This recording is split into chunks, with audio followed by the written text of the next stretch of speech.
All right, ladies and gentlemen, welcome back to Two Average Guys. This is episode number 4. Hope you've enjoyed everything so far. I know we've enjoyed bringing the shows to you, and hopefully continue to enjoy them as we go on. Kind of a crazy week in football this week. I texted you last night. Fun weekend. I texted you last night. College football is weird. Fun weekend. A lot of fun this weekend for me.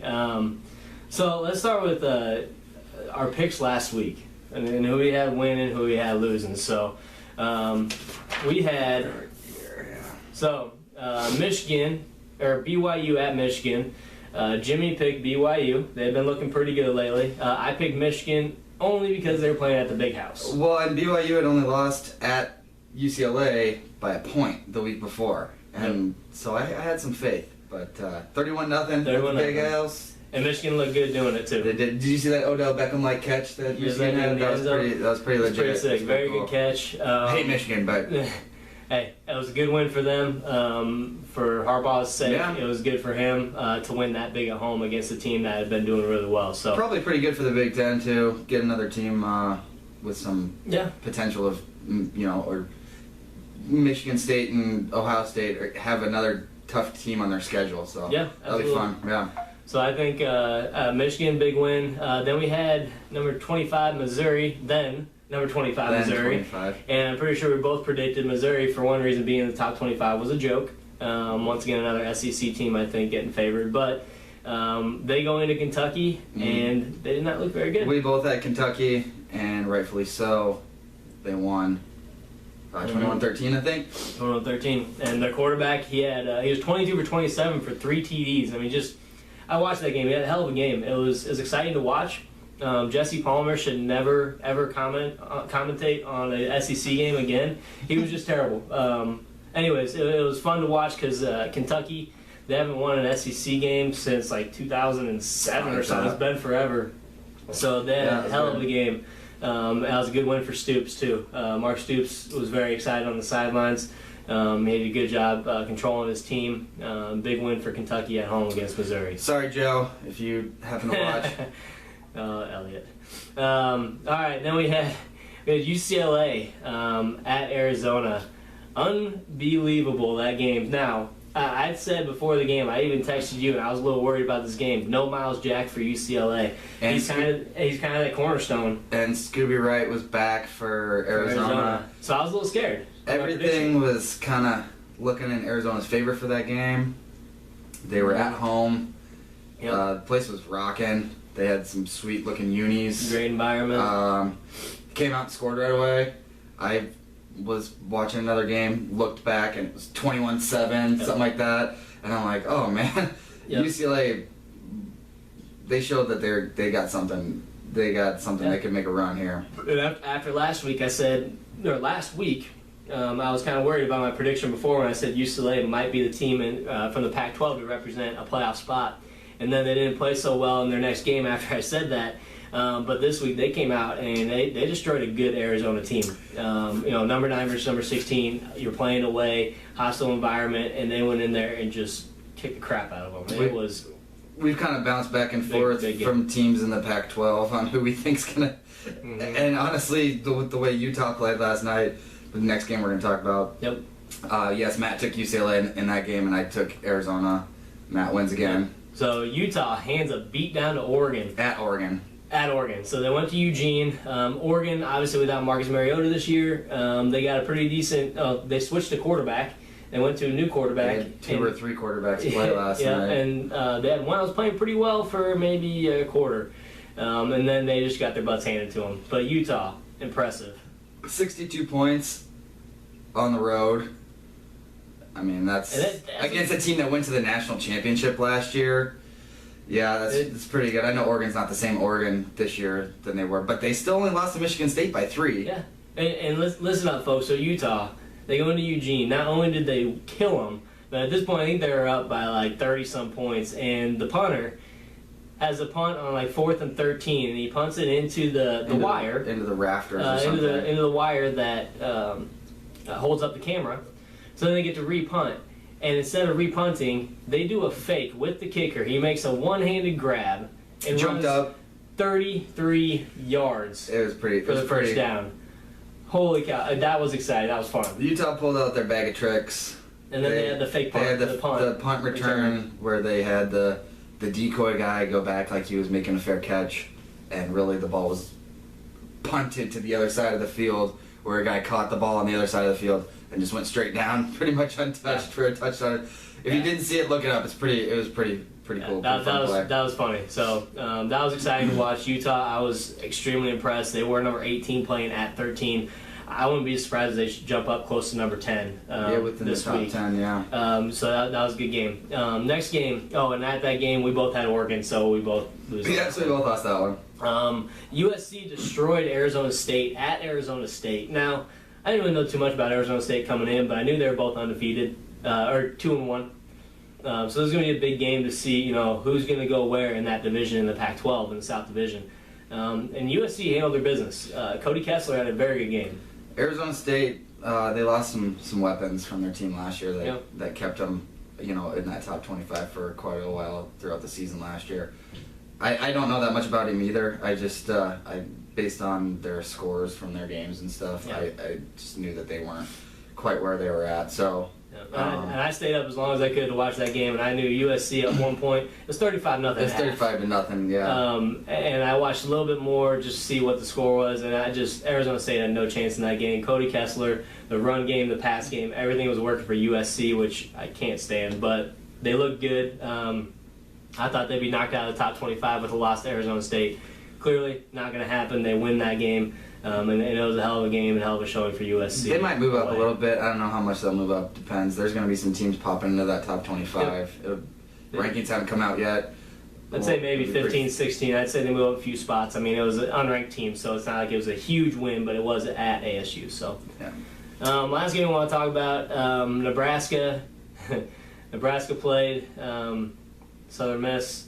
And 22-0 at half, looking pretty darn good. 22-0 at half was looking pretty good. We couldn't score a touchdown inside the red zone, but I do want to point out we are the best team in college football right now in the red zone as far as percentage-wise.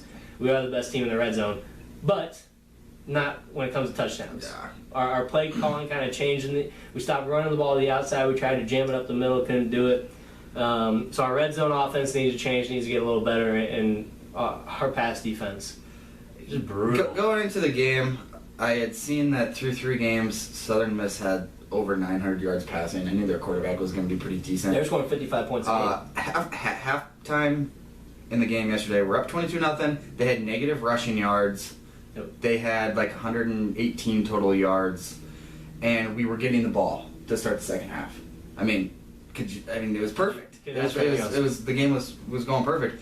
We throw an interception right off the bat. And then we couldn't cover anybody. We couldn't tackle anybody. And then they cover an onside. And then I get an onside kick. It was brutal second half. It was pretty. Unfortunately, I couldn't watch. I had to listen to it on the radio, which is even worse. Yeah. I mean, every time they drop back, caught 20 yards, 25 yards, 26 yards. I mean, and you know what? Our defense struggled on the pass, and they will. This year's going to be a hard year for Nebraska. So Nebraska fans out there, including myself and Jimmy, hardcore fans, our pass defense is not going to improve this year. We're too slow. We're not tall enough. We're getting beat. We don't have the depth. We're just getting beat. So it's going to be tough. But our rush defense is solid. Our rush defense is really good. Tommy Armstrong actually had a pretty good game yesterday. He did not 400 yards. He did not have a bad game, and that wasn't the problem. The problem was our defense. And I think our play calling can get better. We started to run the ball to the outside, which went really well until we started to try and run it up the middle, and then that wasn't working well. Pass game was pretty solid. Tommy was off the mark on a few, but overall, pretty good game for him. When you get into... That was the type of game that when we get into the red zone, I'd like to see us score, because when you get into these tough Big Ten games, you need to have some confidence that, we've been here, we can do it. But when you can't do it against a team like Southern Miss, it's going to make those Big Ten games pretty tough.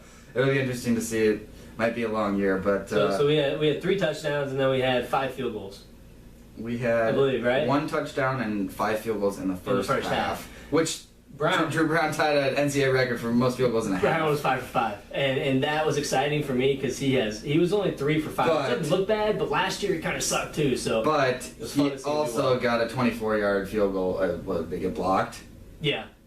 So that wasn't his fault. We had it a wasn't guy really get his shoved fault, over. I guess. Oh, one more thing about the Nebraska game, Janovich. Holy crap! Can we use him more? Can we use somebody him more? on Facebook posted yesterday something like, all you gotta do to make Nebraska fans happy is just give it to the damn fullback. Give it to the fullback, and that was those are his first touches all year, and he maybe had 2 or 3 touches last year. They don't use him enough, and he's a big guy. He's not the fastest guy for a fullback though. He's faster than any fullback And I've he seen in had a long over time. 50 yards receiving, I think, too. Yeah, receiving, running the ball. Give Janovich the ball, Mike Riley. Just do it. Give him the ball. Let him run it. Let him pass. Let him throw the ball too. Whatever. He can probably do it all. Probably could. But I mean, that was a hell of a game for him, and I was so excited. I know one of his brothers. I played baseball against one of his brothers in high school. Very good, very nice family, very good people. But Janovich, he deserves the ball more. Huskers, give it to him. Let him do some work up the middle. You know, and our receivers have been doing a pretty good job. Yeah. Westerkamp had a good game, like he always does. Brandon Riley had a good game. Yep. Hopefully those guys can keep. Need to utilize Tariq Allen and Alonzo Moore a little bit more as well, if you ask me. They're both good receivers. We don't throw it to them that much, but your go-to guy is always going to be Westerkamp. Riley's having a hell of a year, so And you know, Stanley Morgan too. Stanley Morgan's having a good game too. He had a great game against Miami last week, and then we didn't use him all that much this week. So hopefully we can. And Tommy spreads the ball around pretty good. I know his favorites are Westerkamp and Riley, so he's going to be throwing to them quite a bit. But when we get into some tougher games, they're going to, be covering those type of guys quite a bit more. So we need to spread the ball around to some of our other receivers. So. Yep.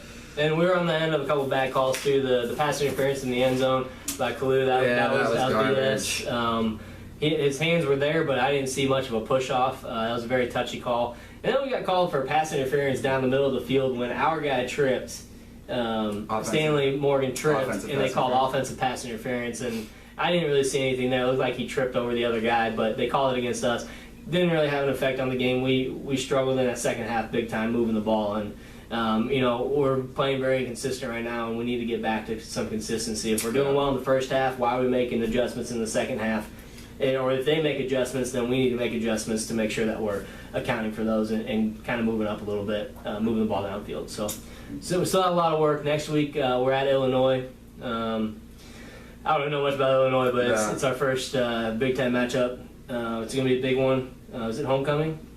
There's usually our homecoming. Oh, never mind. It's at Illinois. It's at Illinois. So at Illinois, obviously I'm taking Nebraska because I will never pick against Nebraska until we start playing teams like Michigan State and Wisconsin. And even then, we'll still probably take Nebraska. But go Big Red at Illinois. I'm excited for that game. Yeah. So before we talk about next week's games, a few things we want to talk about. Our top 10s. Our top 10 teams right now. There's going to be a shakeup, I think, in the top 10. First of all, this is my thought, and Jimmy can put his 2 cents in here. Ohio State, Michigan State, I don't see them moving. They both won. Ohio State was favored by like 58 points. That was the spread, and they won by 26. So not that impressive from them against the Western Michigan, but they won. I don't see them moving. The game before they won 20-13. They didn't move either. So they're not going to move Ohio State out of that top spot unless someone really knocks their socks off and makes it a really close game. So they're not moving out of that top spot. Michigan State wins by, I think it was 30-10, a 20-point victory. I don't see Michigan State moving at all. I think that'll be 1 and 2. Yeah. Michigan State won 30-10, but it was a closer game than that. That was against Central Michigan too. Yeah.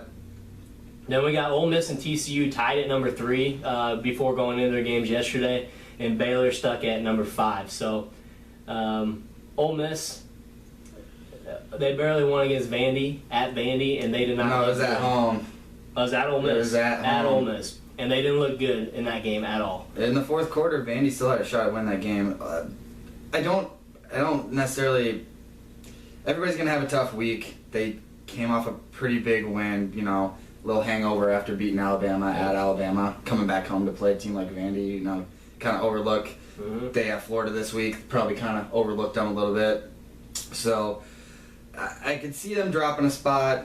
I feel like they'll still stay up there as long as they're still winning games. But and here's what happens when you have a team jump 13 spots, though. Exactly. To me, not necessary because you beat number 2.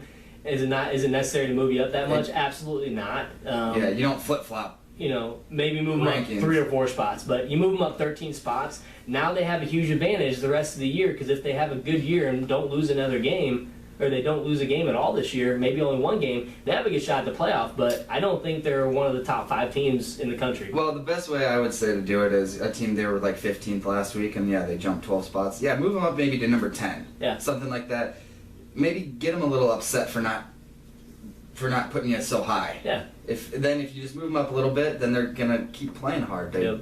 prove what they've got. If you just jump them all the way up there, They think they got then it already. then they think that they're so good. And I think Ole Miss they're still gonna have a good season. I wouldn't be surprised if Baylor did jump up there. Maybe even Notre Dame jump up ahead of Ole Miss and TCU. TCU had a fucking a lot of prayer points. to win that game. 55-52.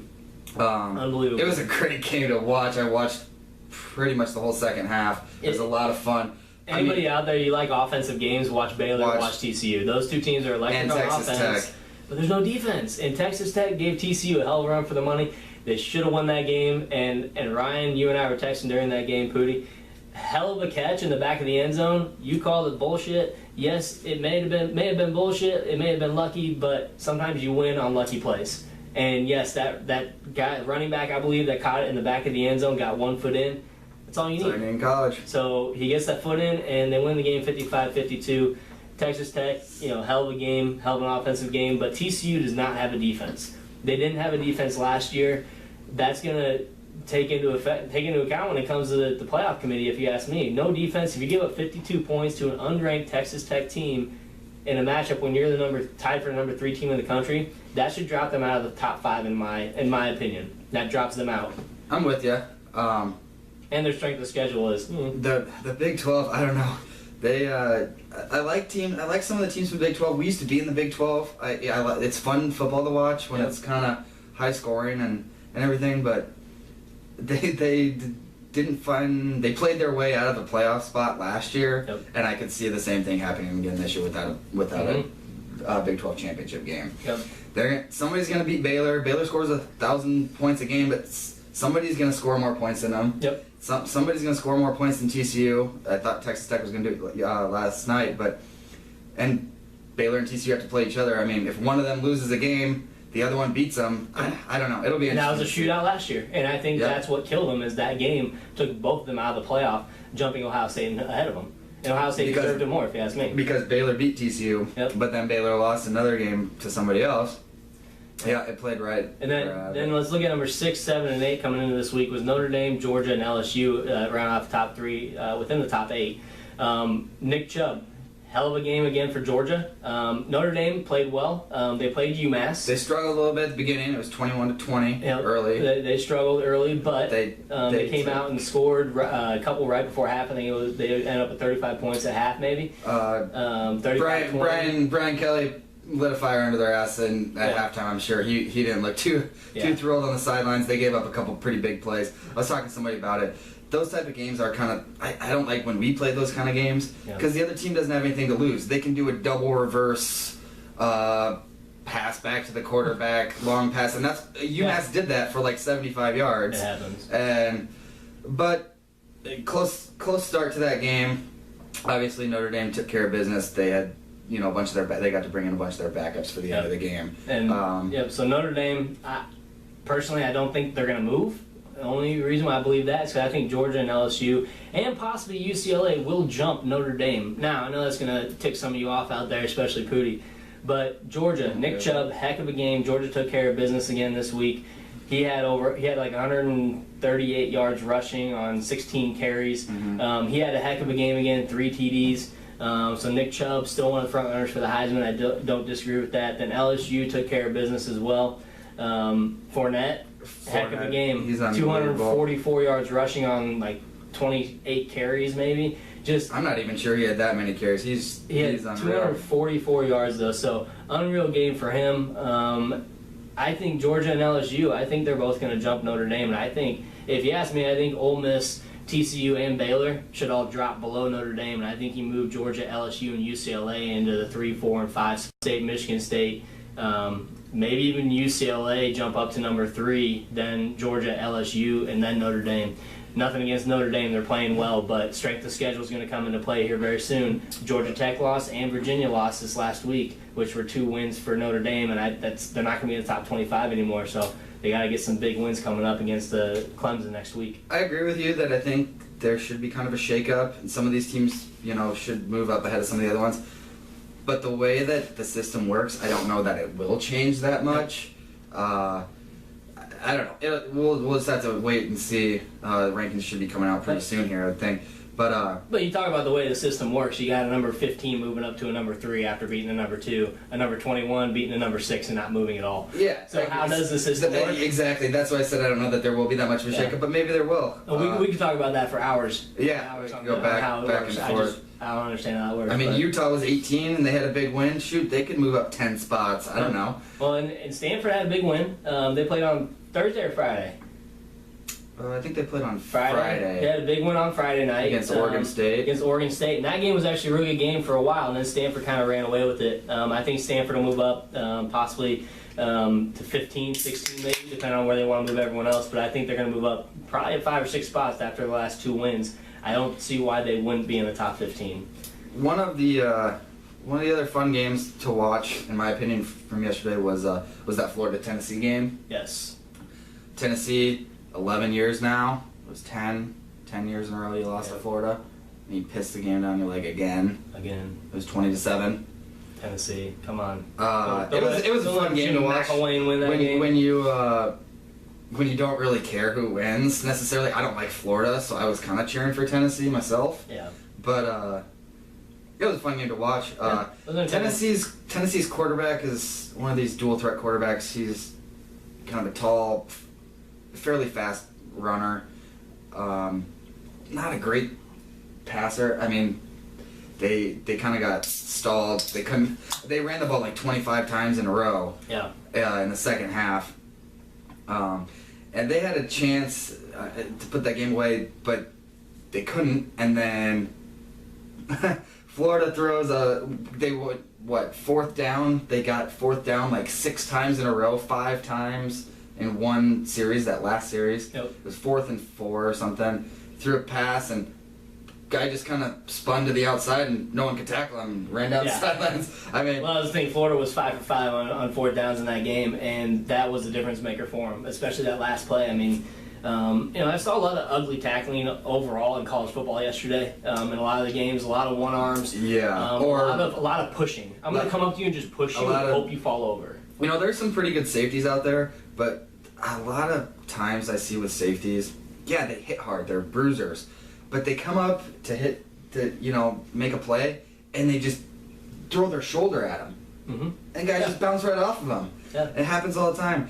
It's funny the question when people always ask, could the best team in college football beat the worst team in the NFL? Not a chance. No. Not a chance. They're bigger and faster and stronger. And they have more facial hair. The college football, there's a lot of... I love college sports because anything can happen. Uh-huh. When you get to pro, there's, usually a way of things going. But... Usually. With college baseball, at the College World Series, any of those teams can win. A ground ball is not just a routine ground ball. In college football... a punt, as in the Texas punter yesterday. We didn't talk about that. Oh my God! If you didn't see that, look it up. If you follow us on Twitter, I retweeted it yesterday. It's so funny. I'll put it on our page. Oh my gosh, it's so funny. Put it on our Facebook page. Funniest thing I've ever seen in my life. Basically, Texas. And it had the Texas, which is great. Yes, Texas, who's been terrible this year, is playing an undefeated, ranked Oklahoma State team. Was it tied 37-37? It was 27-27. 27-27. Texas was they was going back and forth all game. It was actually probably a pretty good game to watch. I was keeping up with it. I wasn't watching that much of it. But there's Oklahoma State ties the game with like a minute 40 left, I think. Mm-hmm. And then Texas 3 and out. They go to punt, 40 seconds left, and they're at their own like 15, 20 yard line, something like that. Punter goes back, snap goes through his hands. He runs over to pick it up, and there's like 3 guys chasing him. It didn't just go through his hands. It went through his hands, off the top of his helmet, and flies back behind him at about the 8-yard line. Yeah. He goes and picks it up. There's 3 guys coming, and they're going to kill him. and he tries to punt the ball, and he kicks it just straight sideways. Well, yeah, he did like a little spinorama, and I don't even know if he's left-footed, but he kicked it left-footed. He kicked it left-footed, and I think he made it to about the 20-yard line. Maybe the 15. I don't know. If you haven't seen it, funniest damn thing ever. So. And then Oklahoma State lined up, kicked a field goal, and won the game. So that was hilarious. Probably the biggest not top 10, and one of the biggest ones. I've seen that happen in college football before, but never in the fourth quarter, tied 27-27, and that's how a team loses the game on the last play. Texas, fantastic. It was Texas, even better. So very fun couple games. Exciting weekend. Some of you were following me on Facebook. Was it Jason is his name? Jason. I know you're an Iowa fan. I didn't end up watching the Iowa game. I couldn't even find it on TV, so I saw they won. They won big against North Texas. The Mean Green weren't very mean yesterday. So. Well, and you better believe we're going to be talking about them, pretty quick here, and we're going to be talking about them next week because they play. Let's talk about Iowa. Iowa plays at Wisconsin. So who do you got in that game? Who's your pick? Iowa's looked pretty good their first few games of the season here. They're playing at Wisconsin. Wisconsin's a ranked team. Yep. They've had a couple tough games. I think it'll be closer than people think. I still, sorry Jason, I'm still going to take Wisconsin, but I think it'll be a pretty good game. I'm actually pretty interested in watching that game. I think it'll be a pretty fun game. I got Wisconsin too. They look good the last few weeks. Big Ten is actually shaping up pretty well. Northwestern's ranked at 17. Northwestern, they've been looking good. I think they're going to be a tough team to beat this year in the Big Ten. So the Big Ten's looking decent. I'm kind of the Big Ten West certainly is wide open. That's for sure. Yes, it is. And it'll start this weekend. Bama at Georgia. Sorry, Alabama. Suck it. Nick Chubb's going to run it down your throat. I'm going with you. Go Georgia. It's at Georgia. Georgia's been tearing it up. Go Bulldogs. Alabama won shut out Louisiana Monroe, or whoever it was they played yesterday. Yes, Louisiana Monroe. So I got Georgia. I think they're going to win. Arizona at Stanford. Arizona had a very, very bad loss yesterday against UCLA. Are they going to bounce back and beat Stanford, Jimmy? What do you think? At Stanford. That's a tough one because I took Arizona and they let me down, and I went against Stanford and they won. So I'm going to have to go with Stanford at Stanford. Jimmy's taking Stanford, and I hate to do this because I want to have some sort of controversy here, but I got to take Stanford too. I've seen them the last 2 weeks. They've won, and they've been looking good. I think Stanford's going to make their way up in the top 15, and they got an early loss in the season, but they're it was to a Northwestern team that's obviously showed some success this year. So I don't think that'll hurt them. I think they're going to do really well here, and they still got a few more good games coming up. So. Ole Miss at Florida. So we're highlighting this one because Ole Miss, we don't know where they're going to be at in the rankings. They jumped in the power rankings behind Ohio State, which I don't believe worth a damn. So, but they're playing at Florida. Florida, they might squeak into the top 25 just because Tennessee wasn't ranked either. But they love the SECs. They got to throw SEC teams in those rankings. So we got an SEC matchup. Ole Miss at Florida. Who you got? Florida's a tough place to go. I mean, the swampland, man. Who's going to win in the swamp? I'll take Ole Miss. Okay, I'm going to take Florida. I'm kind of glad you did. If you would have said something first, I maybe would have gone against you. I hate Florida. I can't really pick Florida. I just don't think Ole Miss is as good as they are. I really don't. Jumping 13 spots. Alabama's not as good as people think they were coming into the season either. So they're going on premonitions from the earlier seasons. So I'm taking Florida in this game. You got Ole Miss. All right. Notre Dame at Clemson. This is college game day. I'm pretty sure it is. Yeah. It is the game of the week. Notre Dame at Clemson, big matchup. I think Clemson was ranked number 11. They played Thursday night, didn't they? Clemson, or did they have a bye? Yeah, I'm not really sure who they played. Okay, so Clemson at home against Notre Dame. Pooty, I've said it before, I'll say it again. They're going to lose at least 2 games this year, and this is going to be one of them at Clemson. They're going to lose at Clemson. I think it's going to be a good game. I think Kaiser's going to have a good game. Pro-size Fuller, they've been really good for Notre Dame. I think they're still having a good game, but I still think Clemson's going to come out on top. I think maybe by a touchdown, maybe 10 points at most, but I think it's going to be a close game. It's going to be a fun one to watch. I should go against you and pick Notre Dame just because every time I pick against Notre Dame, they win. But can't do it. I gotta go Clemson. Yeah, go Clemson. Sorry, friends. No, he's not. Right, I'm not. Texas Tech at Baylor. So Texas Tech had a hell of a game against TCU. Should have won against TCU. They're basically playing the same team. They were at home. and now they're going to play at Baylor, which could be a little bit of a different story. But they're playing the same team. Just for fun, I'm taking Texas Tech. Dude, I want to take Texas Tech too. I'm going to take Baylor only because you're taking Texas Tech. But Texas Tech, I'm rooting for you. I'm just not picking for you on the show. Sorry. We're talking about Nebraska and Illinois. Obviously, both of us are going for Nebraska because we will never pick against Nebraska. Never will. So, anything else you want to add for today, Jim? No, I think it was a pretty fun week of football, and it's just getting started. The conference play just kicked off, and there's gonna be late night drama. It's gonna be fun. Late night drama. Everybody. Late night drinking. Yeah. Right, Jason talked about that yesterday. You know, like our beer. Teams are gonna get bounced. Teams are gonna jump. Teams are gonna, I saw a picture of somebody on the Tennessee sidelines yesterday, face down after that loss against Florida. It's going to be fun. College football is one of the most fun things to watch, and that's why we love it so much, and that's why we do our show. Amen. Yep. Rock it. All right, guys. Friends. Thanks for tuning in. Episode 4. We're trying to make them shorter for you. I know they're kind of long, but there's just so much to talk about, and to me, they're a lot of fun. So once again... And we get to drink. Yeah, and we get to drink. So share this with your friends and family. Look at us on Twitter, @2averageguys, the number 2, not spelling it out, @2averageguys. Follow us on Facebook. We got our email account on there as well. We're still looking for someone to be a guest speaker. We might even take a phone call next week. So stay tuned for that. We'll have more information during the week. Enjoy your Sunday watching pro football. Go Cowboys. Go for Bucks. Jimmy's sake, go Bucks. Jameis Winston, I hope you suck. And hope you enjoy the rest of your Sunday. And we'll be talking with you soon. Thanks for tuning in.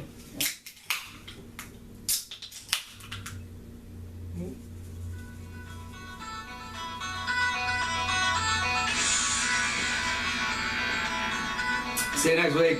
See you next week, everybody.